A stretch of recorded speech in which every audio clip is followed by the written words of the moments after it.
In the heart of Africa, where the sun kisses the earth with its golden rays and the baobab trees stand tall like ancient sentinels, there lived a family known throughout the land as the Wimdo. The Wimdo were no ordinary family. They were blessed with wisdom that spanned generations, a wisdom so deep that the elders whispered it was as old as the mountains and as vast as the skies. The head of the family was an elder named Kibwe, a man whose age was reflected in his silver hair and the lines etched into his face, each one telling a story of a life well lived. Kibwe was known far and wide as the sage of the plains, for his knowledge of the land, the animals, and the spirits was unmatched. His wife, Zuri, was the heart of the family, a woman of grace and strength whose presence was as calming as the evening breeze. She was a healer, her hands capable of mending wounds and her voice able to soothe the most troubled souls. Kibwe and Zuri had 3 children: Mwenda, the eldest son; Amina, the daughter; and Chike, the youngest. Each child possessed a unique gift, passed down through the generations of the Wimdo. Mwenda, whose name meant one who moves like the wind, had the speed and agility of a cheetah. Amina, whose beauty was said to rival the moon, had the gift of foresight, able to see glimpses of the future in her dreams. Chike, the youngest, was blessed with the strength of an elephant, his heart as pure as the waters of the great river that flowed through their land. The Wimdo family lived in harmony with nature, their days filled with the tasks of hunting, farming, and storytelling. They were respected by all the tribes in the region, for their wisdom and gifts had saved many from famine, disease, and war. But their greatest challenge was yet to come, a challenge that would test the bonds of their family and the strength of their wisdom.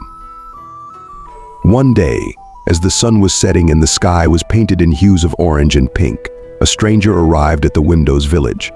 He was a tall man, dressed in robes as dark as the night, his face hidden beneath a hood. The villagers, wary of strangers, watched as he approached Kibwe's hut. The elder stepped out to meet the man, his eyes sharp and his senses alert.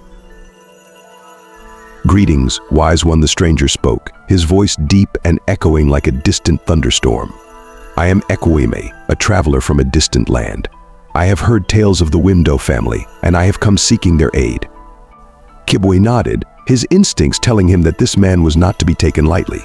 "What is it that you seek, traveler?" Ekweme lowered his hood, revealing a face marked by a strange symbol, a serpent coiled around a crescent moon. "I come with a warning, Elder Kibwe. There is a darkness growing in the west, beyond the mountains. It is an ancient curse, one that has slumbered for centuries but is now awakening. The land will wither, the animals will flee, and the skies will turn red with the blood of the earth." The villagers gasped in fear, but Kibwe remained calm. "What must we do to stop this curse?" "The curse can only be broken by a family of the age, a family whose wisdom and gifts can withstand the test of time. But be warned, this will not be an easy task. The journey will be perilous, and not all who begin it may return." Kibwe looked at his wife, Zuri, who nodded in silent agreement. They both knew that the task would fall upon their family, for they were the Wimdo, the family of the age. Kibwe turned to his children, his heart heavy with the burden of what lay ahead. Mwenda, Amina, Chike called, and the 3 children stepped forward, their faces resolute. "We must embark on this journey together. The curse must be broken, for the sake of our land and our people." And so, the Wimdo family set out on their journey, guided by Ekweme.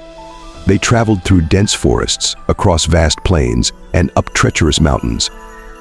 Along the way, they encountered many challenges: wild beasts that lurked in the shadows, rivers that raged with fury, and storms that threatened to tear them apart.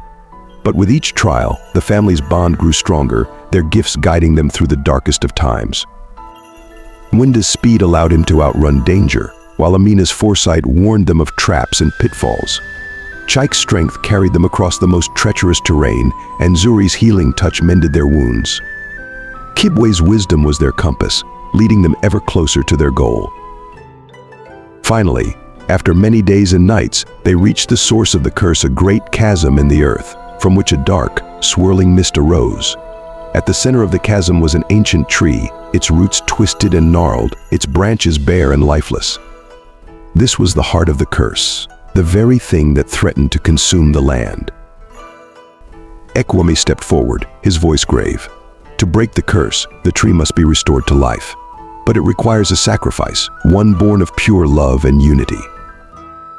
Kibwe knew what must be done. He turned to his family, his eyes filled with pride and sorrow. We must give of ourselves to save our land. Together we will heal this tree, and in doing so, we will save our people. The family joined hands, forming a circle around the tree. They closed their eyes, their hearts beating as one. Amina, with her gift of foresight, guided their thoughts, showing them the way. Mwenda channeled the speed of the wind, while Chike lent his strength. Zuri's healing touch flowed through them all, and Kibwe's wisdom anchored their spirits. As their love and unity poured into the tree, the dark mist began to recede, the roots untwisting, and the branches sprouting new leaves. The chasm closed, and the land began to heal. The sky cleared, and the sun shone once more. The curse was broken. But the price was high. The Wimdo family, having given all of themselves, faded into the earth, their spirits becoming one with the land they had saved. They became the guardians of the plains, their wisdom and gifts living on in the whispers of the wind, the rustle of the leaves, and the flow of the river. And so the story of Wimdo, a family of the age, became legend, a tale of love, sacrifice, and the enduring power of unity.